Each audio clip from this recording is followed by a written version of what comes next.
they start stalking you. They start, they won't leave you alone. And I've seen people go to, violent extremes when they're under the influence of a ritual, to try to get what you've planted into their mind, to go after. And so that would be, that would be a natural consequence of it. Or the natural consequence in doing something purely baneful, purely malevolent to another person on the spiritual realm is more of a psychological effect, because first of all, there's a huge amount of deconditioning, social deconditioning, that you have to go through to not be affected by the recognition that you have destroyed another person's life through spiritual means. And it actually takes a bit more of a toll on you when you do it through spiritual means versus physical means. Because physical means, you recognize that you've gone and pulled the trigger at somebody's head and they're dead. And but with spiritual means of using ritual to do this, you really get just the process of throwing a curse that would end somebody's life or that would harm somebody. You really have to connect to them at a psychic level to be able to push that kind of energy into them. And that connection is not just one way. And so you really develop a bit of a symbiosis with your victim just a moment before the curse goes into effect, and so you're going to experience some of that psychological whiplash. But as far as kind of karmic retribution, once again, that's not even a realistic thing. Okay, I totally agree. The karma thing, and, not that I know the answers or anything, but it's one of those questions you always ask, because what they tell us are the laws obviously don't make sense. I mean, there's a lot of things that can't be accounted for, like, little children being raped, or, the list is endless. So, do you mind, briefly going into your understanding of karma? Okay. To explain karma, I have to explain dharma, and dharma is it can be loosely translated into English from Sanskrit as law. So the law. So you'd have dharma, which could be God's law that He's given in His scriptures. In Hinduism, those would be the Vedas, and you ought to obey those. You'd have the law of the land, the dharma of the land that you would have to live by. But the greatest dharma would be your own law, so the law that you are to govern your life by, and that goes kind of hand in hand with what in the Western world is known as destiny. And so when you start to realize your own destiny and you start to uncover what you're here on this earth for, basically a law and a code of action and a path that you should walk is laid out really clearly for you. And so once you've gotten onto that path of your own personal dharma, and you start moving forward on that, when you deviate from what you has been revealed to you that you need to do, the path that you need to walk, when you start deviating from that, you're going to be pulled back onto it by those spiritual forces that do exist, and by your own spiritual power. You're going to have a magnetic pull towards your own destiny. And so karma will affect those people the absolute most. Those who are on the course of their own destiny, they'll start finding that when they step off that course, the entire world around them, their entire environment will react to it to get them back on course. And it's really kind of a spooky thing to be in the middle of that, because you really start realizing how entangled this physical world is with the spiritual world. Uh-oh, it's that time. Hold that right there, EA. We are going to be right back after this short break. EA Koetting, Eternal Ascent Publications.com. Be right back. Truth Brigade Radio. You got to find it where it fails if you want to get to heaven. You got to ready. Welcome back. Thank Thanks so much for joining us here tonight. Truth Brigade on AmericanFreedomRadio.com. Practical Spirituality and Black Magick with E.A. Koetting. He is an initiated Haitian Hoongong high priest and also the author, or authored 6 books, working on number 7 now, which you can find at EternalAscentPublications.com. But we have kind of a short segment here, so E.A., please just continue. Yeah, I did want to make clear though, because there's a lot of trepidation with people who are considering getting into the occult, and especially those who might be drawn to the darker path and the left-hand path.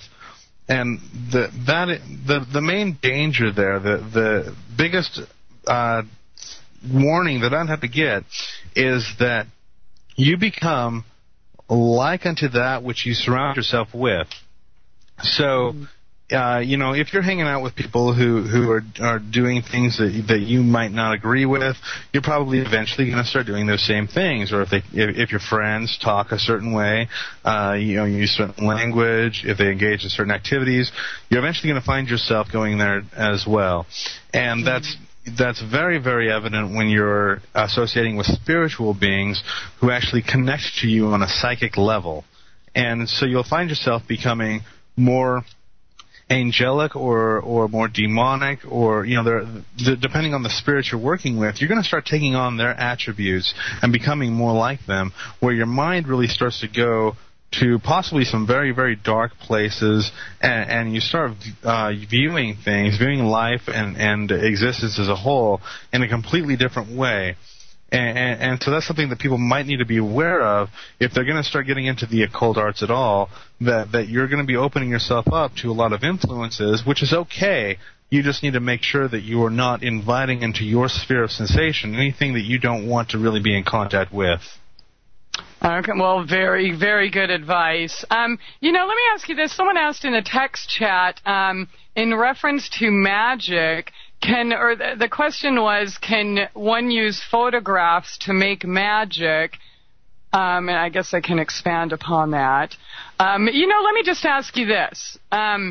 What types of methods or means are used to create magic? And I guess this question regarding the photographs was relating to black magic. What kind of methods or means can be used? Well, when you start out, just about everybody's going to start with candle magic, where you pick a candle that's colored appropriately for your desire. If you're doing a love spell, you'd use red or pink. If you're trying to draw something basic into your life, you use white.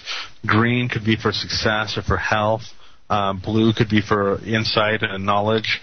So you would get the appropriate candle, light it, gaze into the flame, and meditate on what you want to have happen, and see the end result as if it had already happened. Feel that in yourself, and then you'd ask the element, or ask the spirits, or the watchtowers, or whatever paradigm that you're involving yourself in, kind of dictates that you call out to. And then ask them to bring this into your life, and then you blow out the candle. It's real simple, and it's actually pretty effective. But there are a million different types of magic. So you can get into sympathetic magic, where you would use dolls and effigies and such like that. All the way to at this point in my own development, I don't use ritual anymore to get things that I want to have happen in my life. I'll use simple meditation, I'll use mantras, and I'll just pull the things that I want to me. I'll manifest them in my life. So you can go all the way from lighting candles or poking dolls to just sitting there in silent contemplation and attracting that which you desire. So there's really a wide range. But yes, you can use, to answer the question directly, you can use photographs to affect a person. You can use a lock of hair, an item that person has owned or has contacted. These different things to try to create that connection to the person that you're trying to affect. Okay, and if whatever the intent was, but I guess in this case negative, if the intent is there, the tool or the photograph or the lock of hair isn't necessary, is it? No, not really. I mean, if you think about somebody, whether or not you're performing a ritual, if you think about somebody intently, you'll connect to them on a psychic level, and that's why mothers are able to tell when their children are in danger. Lovers are able to tell what's going on with their partner. We've got these psychic occurrences that are happening, and that's basically just because we have established that connection with another person. And you didn't have to look at a picture or hold a lock of hair in your hand or chant anything to get there. So it's just bringing yourself into that close psychic connection with that person. What the photograph or the hair or fingernails or whatever you're using, the only thing that does is it stimulates you to be able to make that connection in the first place. Okay, all right. So, I mean, the bottom line is if one intends harm on another, you don't need the photograph, so you don't have to be paranoid about taking pictures or posting things online or whatever. If someone has negative intentions, they're going to do it anyways. Right. The one thing that I would have to kind of throw out there to play devil's advocate for a minute is that I'll do spiritual work for people professionally, where I'll do readings and I'll do ritual work for people who need it, and they'll direct me towards a picture of the person that they want to affect, whether they're halfway across the world. It doesn't matter. Mm-hmm. So okay. So that would, yeah. Oh, well, let's continue this. I'm sorry. We're going to be right back after this short break. E.A. Koetting on Truth Brigade Radio. All right, welcome back here. Truth Brigade on American Freedom Radio. Top of the second hour with E.A. Koetting, Practical Spirituality and Black Magick. And we were just, I guess, E.A., if you could continue, you were explaining about photographs or different tools to create magic or influence another. Right, yeah. Well, like I was explaining, I have... I'll do ritual work for people, and I'll do readings for people about their lives, with tarot cards, or I use various mediums to divine the future for people, and tell them about situations that are going on. And if somebody wants to know about another person, or if they want me to influence or affect another person that lives, across the world or whatever, they can go ahead and just pull up a picture on their Facebook or whatever and give that to me, and then I've got a really clear, basically, target of who I'm going to be, pointing the psychic energy towards, to either draw that information out or to push energy towards to influence them in some certain way. So that would be the only real danger. Where if I know somebody and I'm doing it for myself, it's it's no problem to sit and meditate and bring a clear image of that person in my mind and connect with them. If I don't know them and I'm being contracted to do a work for somebody else, it's a different story. Wow. Well, okay. Contracted. Can I assume that you're contracted to do work so-called good and so-called bad, or evil, or dark, or light, or, I mean...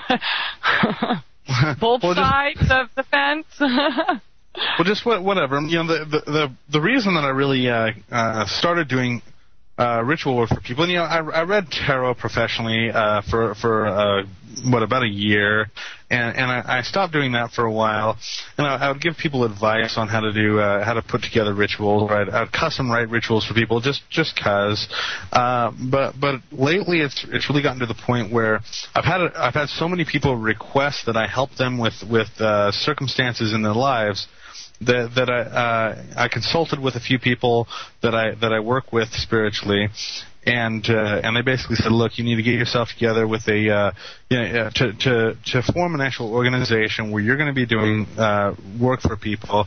And I was actually told by people in Haiti who initiated me into Haitian Vodun that I was not allowed to do this work for free. And that is a strict rule in Vodun, is you don't do anything for free. The spirits don't work for free. You've got to give them some sort of offering, whether it's just rum or even a blood sacrifice in Vodun. So the spirits don't work for free. Nobody works for free, and so I've got to, charge an amount of money for my services or whatever. So I've gotten together with an extremely powerful ally of mine together we'll help people with issues in their lives. And my main focus when I was putting this all together is to be able to help people. So if somebody comes to me with, hey, I want you to kill this person, I'm really gonna look into their lives and go, okay, you want this person dead, sure, but what's lying underneath that? There are layers.